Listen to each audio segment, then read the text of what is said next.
Hey, it is Wednesday, March 19th, 2025, and this is Direct Line for this Wednesday. Our special guest today is former Maryland Transportation Secretary Jim Plorts, along with our host, Mark Unkelfer, and our special guest host, David Shepard. Take it away, guys. How you doing? Well, Good to be with you. what a difference a little over 2 years makes. So when the Hogan administration, when Larry Hogan left as governor, you had a surplus. We now have a $3 billion deficit and can't figure out what from a long menu of potential tax increases they're going to go for. What the hell happened in the last 2 years, Jim? Well, I think it's really easy, Mark. It's called mismanagement. Okay. Most politicians or elected officials talk about the 100 days that they're going to, all the things are going to get done in 100 days, right? Well, it only took Westmore and the Democrat-led legislature to wipe out a $5 billion surplus that Governor Hogan gave them in, get this, 90 days. Okay. And then that wasn't good enough because then they had to spend another $3.3 billion. So now it's an $8.3 billion swing from when Governor Hogan was elected. I used to call them tax and spend liberals or Democrats, but now I call them spend and tax. So what they do, they used to tax you and then spend it. Now they spend it, create a problem that they, quote, have to fix because the Constitution of Maryland says you have to have a balanced budget.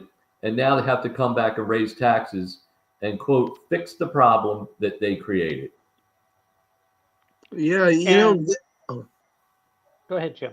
David. Yeah, maybe that is sort of the way it works because it's a way of driving up taxes, and then they can say, well, we have no choice. It's not like the federal government where, so that may be the ingenious sort of plan. Oh, it's the plan. When I was in the legislature, like I said, I was on Ways and Means, which is, you could say that's a tax committee, if you will.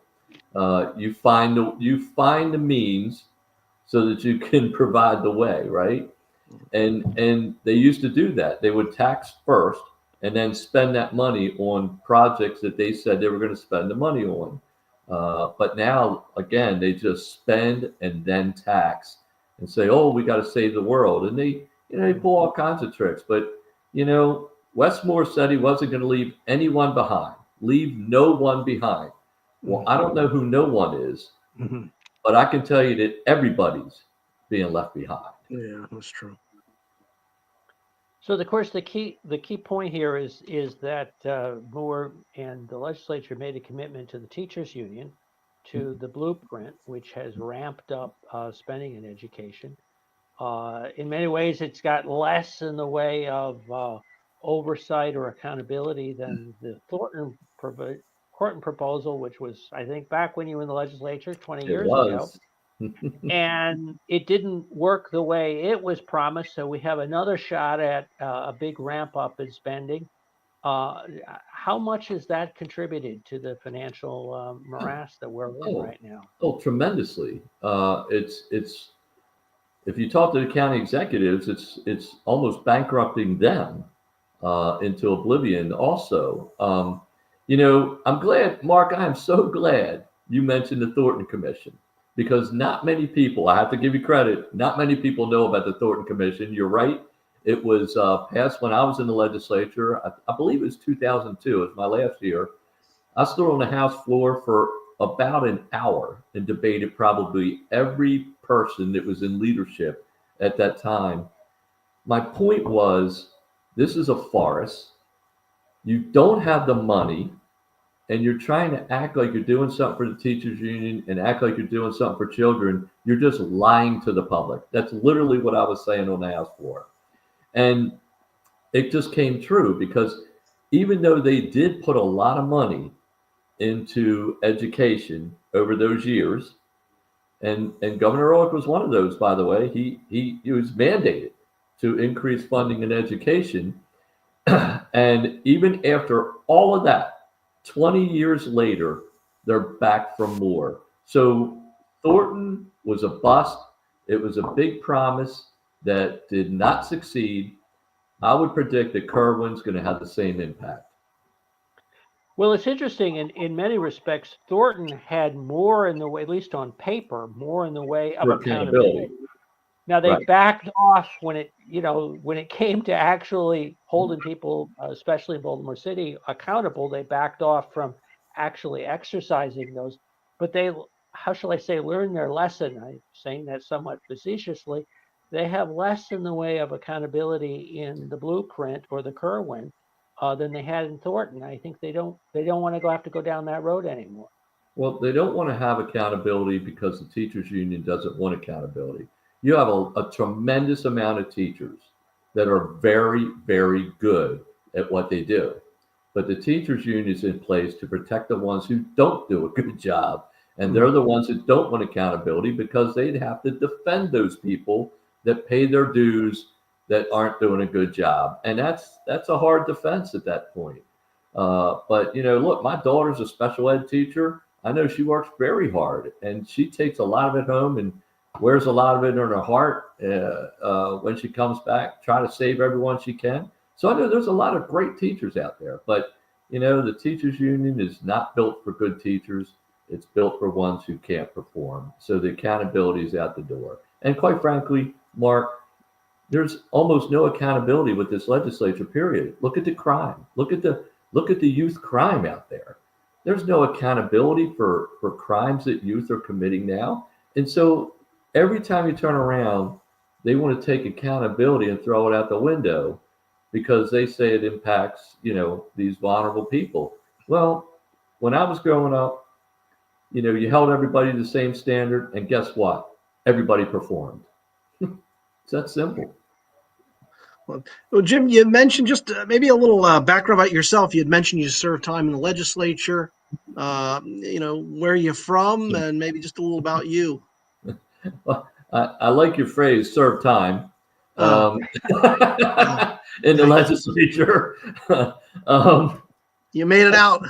It's a funny, interesting one. No, I spent 12 years in the legislature, and quite frankly, I was voted as minority whip, so I became minority whip. I was on House Ways and Means, and I was ranking member on that committee. From there, I walked away. I, quite frankly, was a little tired of the legislature. I was tired of kind of the lies that were going on, and a little bit tired of beating my head against the wall and not fixing the problems that impact Marylanders. Okay. And so when Governor Ehrlich won, that's the year I walked away. He brought me in as assistant secretary for the Department of Transportation. And then I got promoted to deputy secretary. So I finished out his term as deputy secretary. When he was not successful, I worked at the federal level at NHTSA. I was deputy administrator of National Highway Traffic Safety Administration. And then when Obama came in, of course, I was out. And I ran transit for about 6.5 years for the county executive in Harford County. He had a system that was completely broken and needed someone to come in with a business background and turn this thing around. And I did for a large part. And then after that, Governor Hogan won, brought me in as deputy secretary. I ran the toll authority for a couple of years, and then he appointed me as secretary of transportation. So that's kind of, in a thumbnail, my history. And before that, I will say this: I'm a proud Marine. So I spent 4 years in the Marine Corps and was crew chief on a CH-46 helicopter. So that's good. Yeah. And where'd you grow? While I was in the legislature, I worked for Baltimore Gas Electric. Worked for Baltimore Gas Electric for 21 years. I started out in the trades. I'm a licensed journeyman gas fitter. So I started out in the trades and was in the legislature. 12 of those 21 years, I was at PG&E. And then you can see my life took a completely different turn. And I'm very proud of people who are in the trades. And I think we need to put more kids in the trades because you can make a very good living in the trades. Not everybody has to go to college. Yeah, I agree. And So one last thing, where in Maryland was your district? Were you in a? So I was kind of northeast Baltimore County. Actually, some of the southern part, Rosedale, Fullerton, Perry Hall, Parkville, Kearney, and it went up north a little bit. But then after my first term, and by the way, I sat 2 seats away from Governor Ehrlich, well, then Delegate Ehrlich. Oh, After my first term, they gave myself and Al Redmer 7 precincts in Baltimore City to try and get rid of us. And they failed because we won 2 more terms. So we were on the Baltimore County delegation and the Baltimore City delegation. We were the only 2 Republicans to represent any part of Baltimore City since McKeldin. wow. So that's a weird history lesson there. That's good. Yeah, I was just wondering. Yeah. Yeah, we lost every vote. We got outvoted every time. yeah, Well, that's true. I was trying to picture those caucus meetings. Must have been interesting. Yeah, Yeah. that'd be interesting. And you survived, though. That's the thing. They tried to get rid of you, but did you do better than average Republicans? I mean, Baltimore City's got to be really rough. I mean, how many votes can you get? Yeah, our precincts were 7-1 Democrat to Republican ratio and 9-1 Democrat to Republican ratio, and we lost 2-1. So that was a win. You know? Right. So yeah, we outperformed everybody. But what was more important, Al Redmer and I were very, very strong in Perry Hall, and that was such a large voting block that they just couldn't defeat us. Okay, good. Oh, and the person that we beat was J. Joseph Curran III. Wow. Okay. Martin O'Malley ran his campaign. Wow. Okay. That was even a bigger win. Yeah. Curran's around, and then apparently, and I'm a Virginian, but I think I know the. Uh-oh. It was something he said. I don't know what. Anyway. I think he was talking about the Currans. He was talking about the Currans. Yeah. Well, they owned East Baltimore at the time. Yeah, so let me come back and talk a little bit about transportation, and we've talked about it before, and that is the change in priorities of the budget priorities, and it's always fascinating, as we've talked about in the past, but worth coming. The percentage of people who commute to work by public transportation and drive, as opposed to the way the funds are actually distributed among or in the Moore administration. So. Yeah, welcome back. So let's talk a little bit about how those priorities are changing in the Moore administration. Sure. So let me start with this. So approximately 5 to 7% of the population in Maryland take transit. Okay, that means 95 to 93, 95% of the people drive vehicles. But the Transportation Trust Fund is almost made up completely, other than federal funds and a little tiny bit of corporate tax, is almost completely paid for by people who own vehicles. So your registration, your license, your excise taxes, which is a sales tax on your vehicle, all those things that you pay for as a vehicle owner go into a pot called the Transportation Trust Fund, and then they fund everything in transportation. Now, you would think that most of that money then would go to roads, because that's where most people are utilizing the system. But, during Glendenning, during O'Malley, and now during Westmore, they are more interested in transit.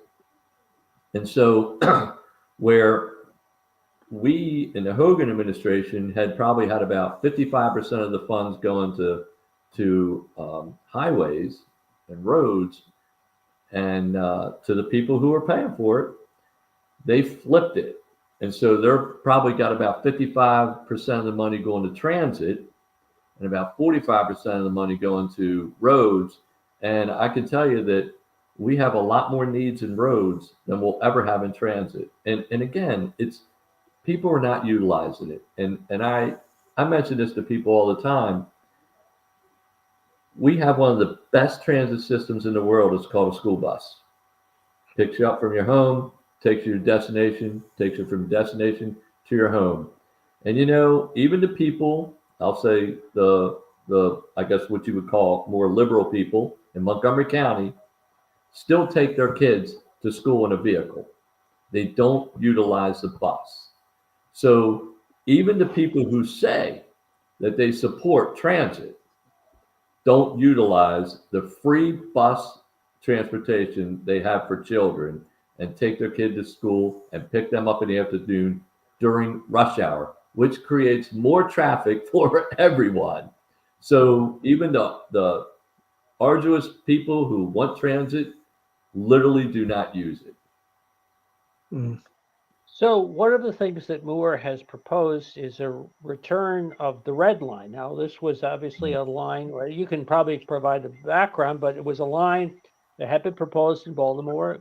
Governor Hogan, at the beginning of his first term, said, not go down. They did go in a different direction with the purple line, but they said no red line in Maryland. Moore has brought that back. So we're talking a little before. What are the prospects of that now getting federally funded? I say that sort of tongue in cheek, but Well, where does the administration go with this desire to have the red line come back? so I'm going to answer a little differently, Mark. I'm going to say, what are the chances of them getting enough state funds to build the red line? And I'm going to say the chances of that are 0 to none. Okay, it's probably going to be about a $9 billion with a B project. And what the federal government was going to do is give us $1 billion before. The federal government could give us $1 billion and they still wouldn't be able to fund it because they cannot come up with the other $8 billion to create this line. I think it was more of a political ploy than anything else. There was no reality in the fact that that line could be built. And, it's time and time again where elected officials tell people what they want to hear. You could call that a lie. You could call that a misstatement. You call it whatever you want. I'll let you decide. But they tell people what they want to hear instead of telling them the truth. And that's, quite frankly, that is one of the reasons I left the legislature. I wanted to be truthful with people. I didn't want to tell them these different lies or misstatements or whatever you want to call it. But nobody's challenging him on this red line. I don't. He said he would build it in 4 years. That was another thing. That was impossible. You couldn't build it in 4 years just from all the environmental rules that you have to follow and everything. There's no way you could build that in 4 years. And I think he sees now he can't do it, but still won't admit it. Could I just reinforce that when the Silver Line was built, in using a Virginia example, half the funding came from basically bonding out the toll road to Dulles, about $3+ billion. Another third came from state contributions to localities around. Only about 1/6 of the funding, which is pretty close to the number that you were suggesting, came from the federal government. And actually, there wasn't in the second phase. But overall, overwhelming the money had to come from basically from the combination of sources that I described. So I think you're right on of pointing out the fact that there's just no prospect. Well, leave it to the state to figure out how they're going to make a contribution to that. Well, but taking your Silver Line example, who's paying for that now? DC, Maryland, and Virginia. WMATA took it over. WMATA's not taking over the purple line or the red line. Okay? So it's a completely different way to fund it. Now, you have legislators in Annapolis who want to take the toll revenues from MDTA, which is, the Bay Bridge, the tunnels, the former Key Bridge, and others.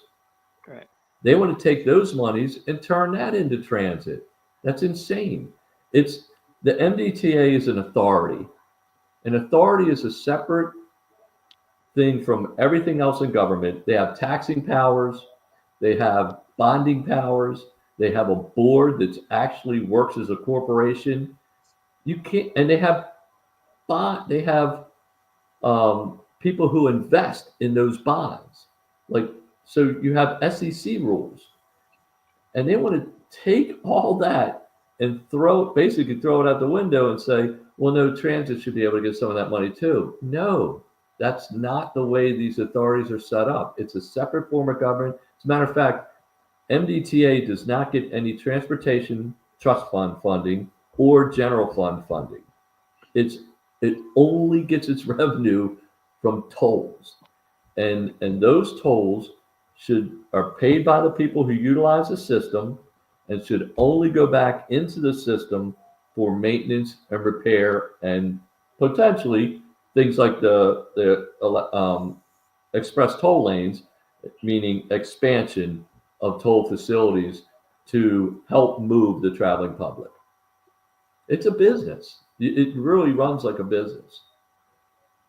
And it has to You be may want justified as well. I mean, and the Absolutely. problem is that a lot of this green stuff isn't really justifiable, No. whether it's bike paths or mass transit. And you mentioned a perfect example, the parents that they could send their kids on the school bus and all, Sure they could. but for convenience purposes, they'd rather have their car.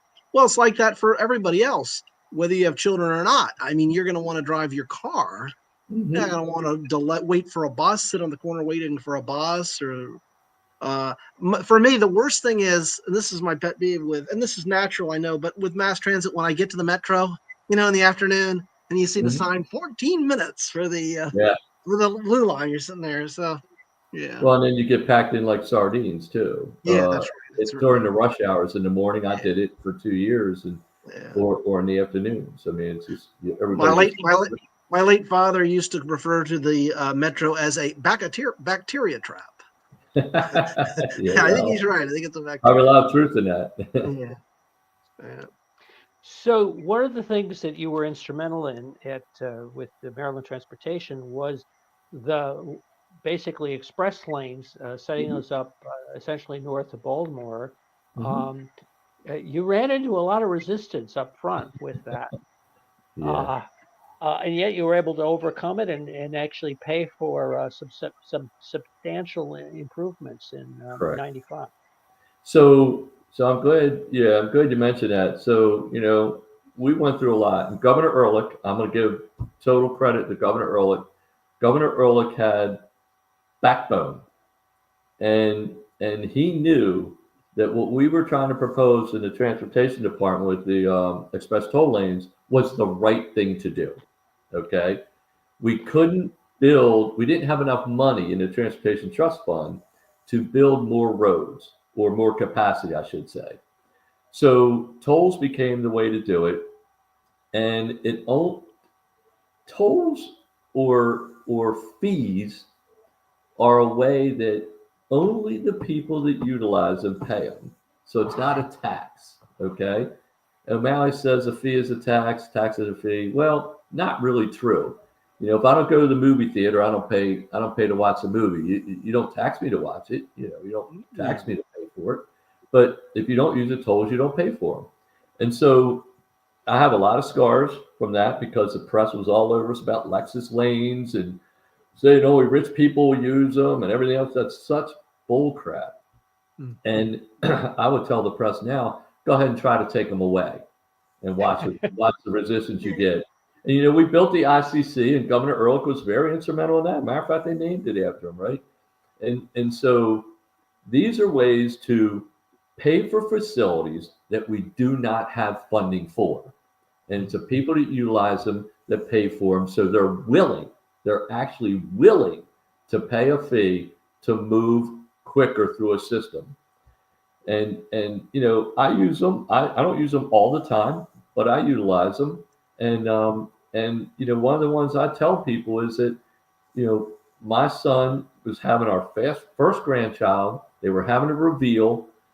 I was at the transportation department. It's a 24/7 job. I'm sorry, but you can't get out of work on time. I was late. They're having a reveal party. I'm in a panic mode. I know my wife is going to chew me out like I've never heard before if I don't make this thing. And I took the express toll lanes, and guess what? I got there on time. Without those express toll lanes, I would not have gotten there. And that's a real life story. And that's whether you're going to doctors, whether you're taking your kid to a soccer game or going to watch their concert. These are real things that mean something to people. And that's what we were trying to do. We were trying to connect people, traveling public, to what's important to them. Not necessarily less time sitting in traffic, although that was the goal, but it's more time spending quality time with your family and making sure you get to the doctor's office on time and stuff like that. I'll tell you, it was one of the best things we've done. The ICC has been a success. The express toll lanes has been a success.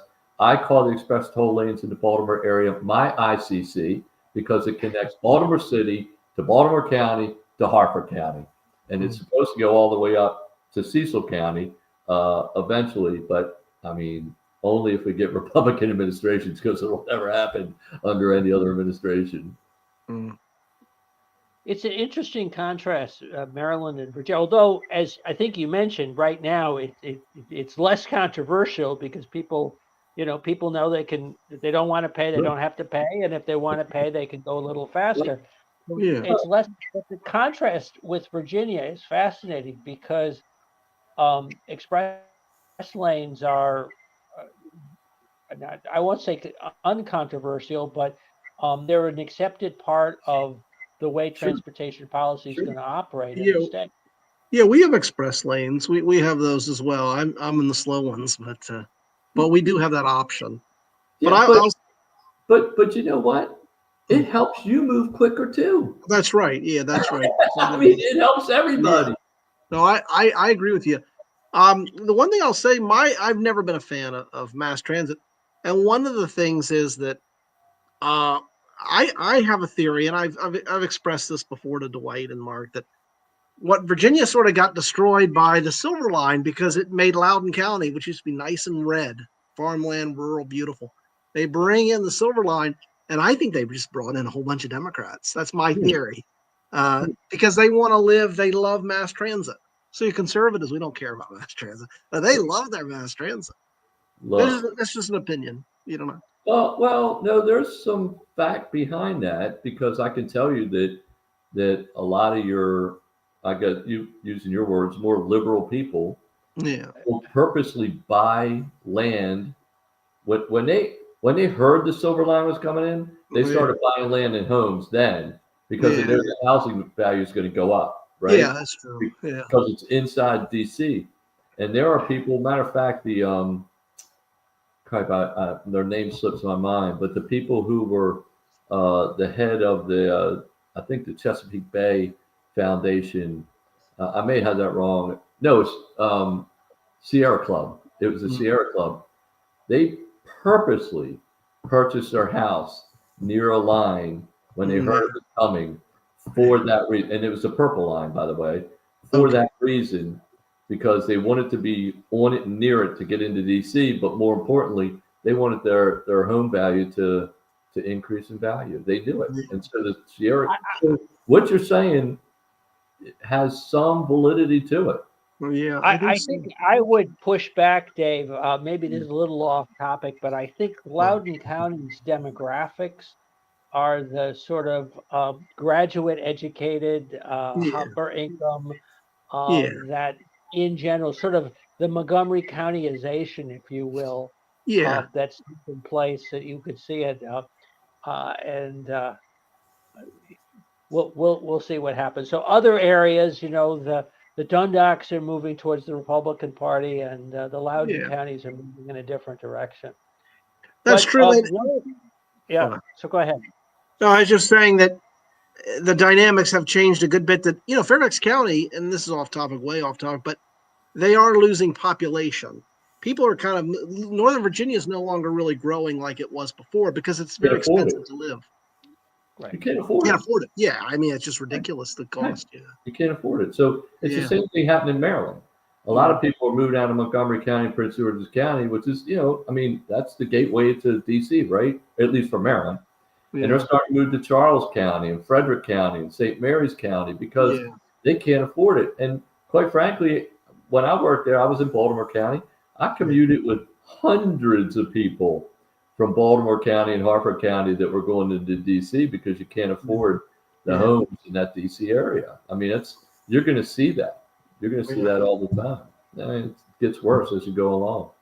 And the last point I'd make while we're on the subject is in the case of the federal government, if Trump succeeds, knock on wood, in really reducing the size of the federal government, you wonder what it's going to do to the DC metro area in terms of Oh, the politics of it. well, not only that, the housing market. So you're already seeing Yeah, the housing that's market. There's such a flood of housing right now that housing prices are coming down, Yeah, which would be good. believe it or not. Yeah, And people are probably losing money on if they've only been there for a short period of time yeah, because it's everything else, right? Supply and demand. yeah, So now there's a whole bunch of supply and yeah, not a lot of demand, so the yeah, price is coming down. yeah. So let's talk a little bit about the Purple Line. We mentioned it a little bit in passing. It has ballooned in costs. You've had obviously had problems with the contractor and what have you. Any thoughts about that now? Well, it actually had a lot of problems with the judge before we ever had problems with contractors. Yeah.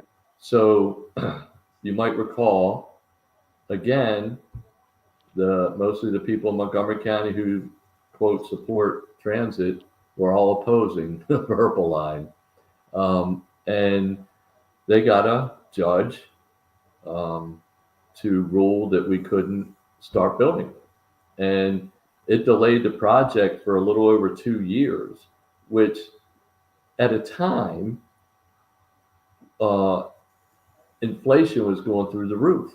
So you had a dynamic of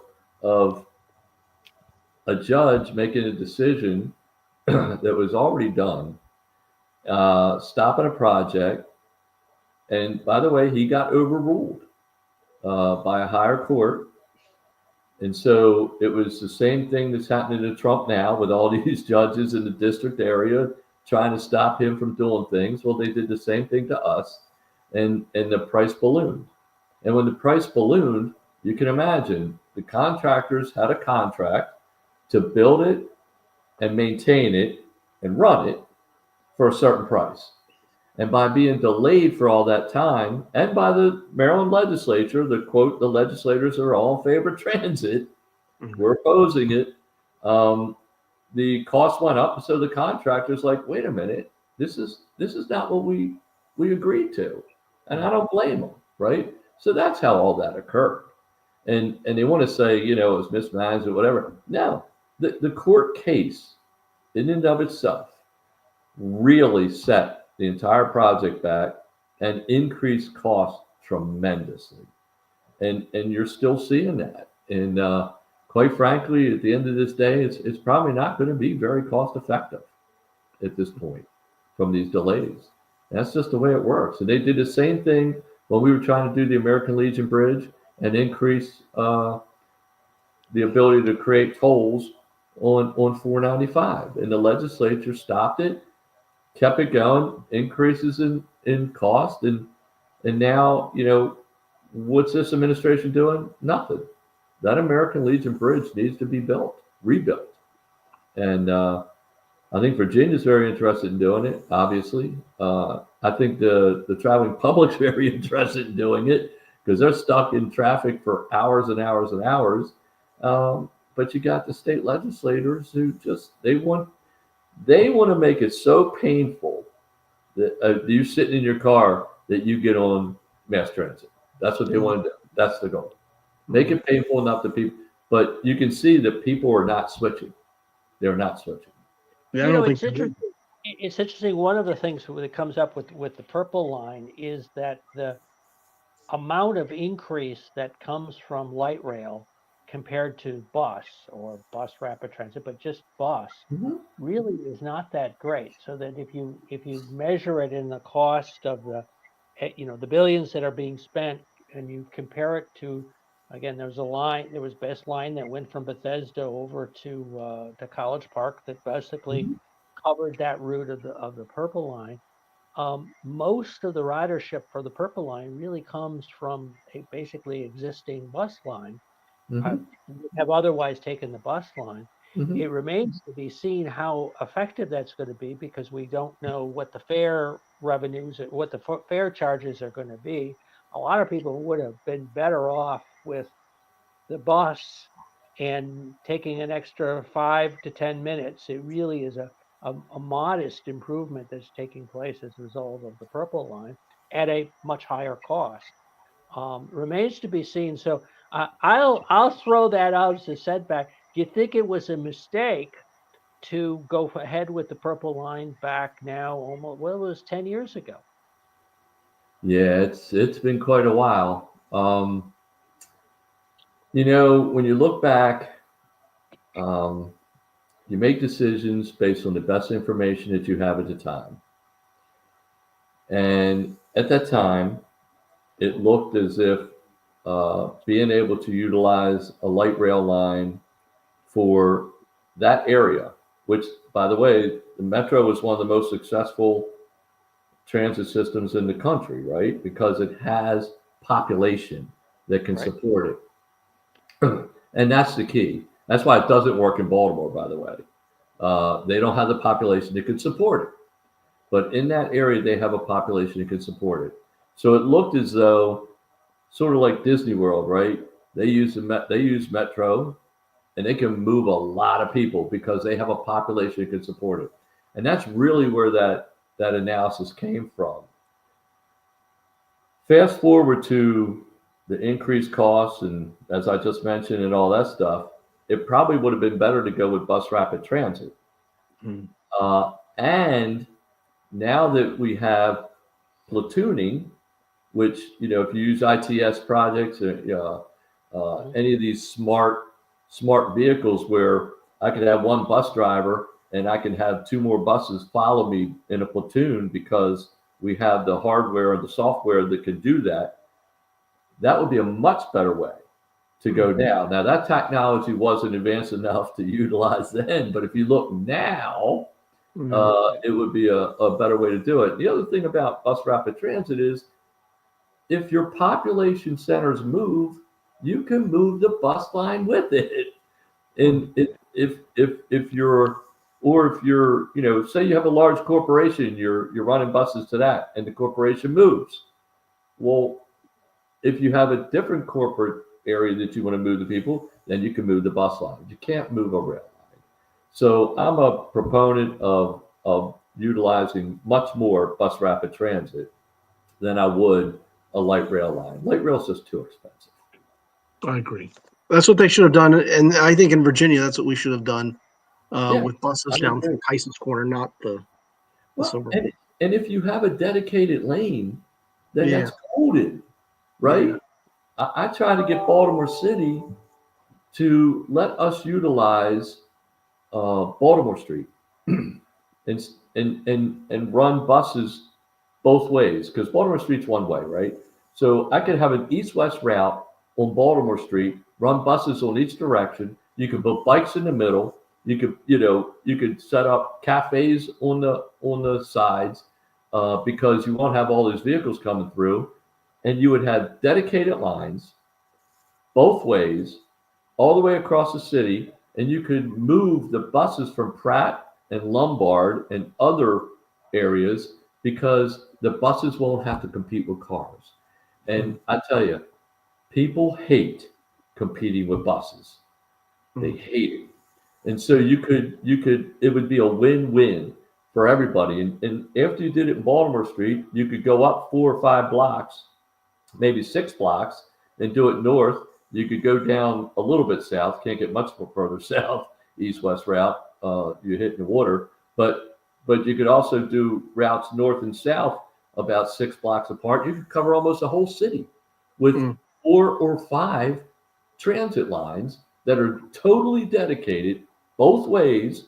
And they wouldn't have to compete with vehicles and stuff like that. It'd be awesome. But we can't get the city to we couldn't get the city to agree. They didn't want Hogan to be successful at anything, so they fought us. And there does seem to be this reluctance that somehow buses are the stepchild of, in the minds of many of the public transportation advocates see rail as being the way to attract people, as opposed to recognizing that buses are, are the really the existing workhorse of It, for getting people around. it's public funny you say transportation. that. It's funny you say that. When I was deputy secretary and Bob Flanagan, who was a brilliant guy, was secretary, um, I said to Bob Flanagan, "Don't call them buses, call them trams. Call them trams, and make it look. They can make a bus look like a tram, like like sort of like the Disney World Metro type, things. You can make them look sort of like a missile, or you know what I'm saying. You can change the look of the bus and call it a tram, and you get rid of that stigma of a bus. It's not a train. It's not a train. It's still on rubber wheels. You're not using metal wheels. But I said it's really, if you're trying to defeat that, you need to change your marketing, and you need to change the way that you're going to utilize this vehicle, and I think working with the manufacturers. And if you look at some of the bus manufacturers now, they are doing things sort of like that, where they're making a much more sleek looking and really, I mean, top notch. They're really cool looking vehicles, and you brand them that way. And when you're marketing, you're branding, and look, I'm a private sector guy. I'm a business guy. I run business. I run government like a business, and I also run it like it's my own money too, by the way. And I think that's why we were successful. I think that's why the Hogan administration was successful, because he was a businessman, and he understood how, and that's why he gave the new administration a $5 billion surplus. He was able to do that, and keep in mind that O'Malley ran it into the ground. I spelled O'Malley Owemalley. Okay, it was O because we, the taxpayers, owed money to him all the time. And with Wes Moore, sometimes I call him Less More, because all his taxes mean I get less money. So I call him Less More, and I only call him then I call him More if you talk about crime, because he will not fire that juvenile justice secretary. I tell you what, if I was governor, I guarantee I'd fire him. I'd fire him day one, because he's doing a terrible job. So you get more crime, less money. What is to like about this administration? It really is. It is. We've seen this movie before, and it's a nightmare, haven't we? Yeah. It's just a rerun. It's like Rocky. You see it. You see, first movie, second movie, third movie, fourth movie. It's completely. It just keeps running the same way, and it's funny because what I've noticed, the Democrats run it into the ground. They hire a Republican to fix it. When the Republicans fix it, they fire them and hire the Democrats to run it. They run it into the ground. They hire a Republican to fix it. And then when the Republican fixes it, they kick them out. I mean, it's just a cycle that keeps continuing. Well, we hope we get another chance at the cycle in next year. We'll have a governor's race, and we'll see what happens. Any predictions about that?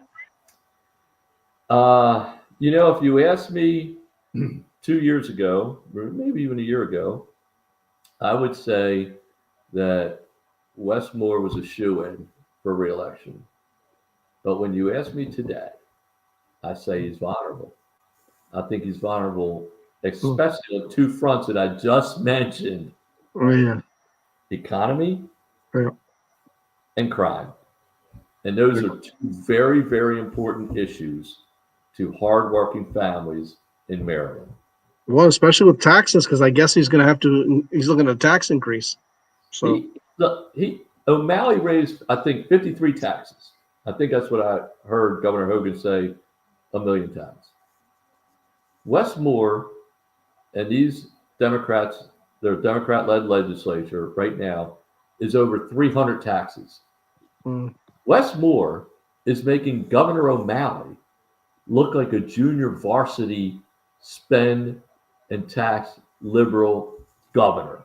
He looks like a junior varsity guy right now compared to Westmore for all the taxes that they're raising. And I'm kind of surprised that they haven't brought back the rain tax, because I think it's the only thing left on the table. I mean, they're looking to tax everything we do and control everything we do, like the bottle, like this soda or sugar tax, the sugary products tax. Yeah, I heard about that. Yeah, that's ridiculous. Well, they've obviously dreamed up a new one with it's unusual, but this delivery tax, Yeah. 75 cents. So we're at the end of the show right now. I wanted to give you the opportunity to see. We of course will be planning to go out to Masoni's restaurant, appropriately under the Very good food. very good food, and talk about bringing back a Republican governor. But is there anything you want to plug or that you're working on these days that you want people to hear about? I mean, you intrigued me with Governor Ehrlich. I think he would be a tremendous asset to this state. He was a brilliant guy when it came to public policy. And look, he, above all, this guy has principles. I mean, he really has. He went down because of his principles and his loyalty to people. And so, I mean, I love him to death. He'd be great. I hear that Governor Hogan may be able to run again. Still trying to figure out whether that's legal or not. He'd be terrific. What about you running? You should run. Yeah, some people have asked me to do that, and I tell you, I wouldn't be opposed to it. I would just, need to look at the amount of support that you can get. I tell you what, I bet I could beat Westmore in a debate over some of this stuff, and I know how to run things. You don't become Secretary of Transportation without knowing how to run a major, complex, large enterprise like MDOT, because it touches everybody every single day. I agree. There's a lot of background here, and well, whatever, but we'll see. And maybe those guys run to pick me up for lieutenant governor. Who knows? They're a little popular than me. Sounds good. Well, thank you very much for joining us, and Dave, thank you as well. All right, Thank you guys for having me. It's been a pleasure. Great. Next.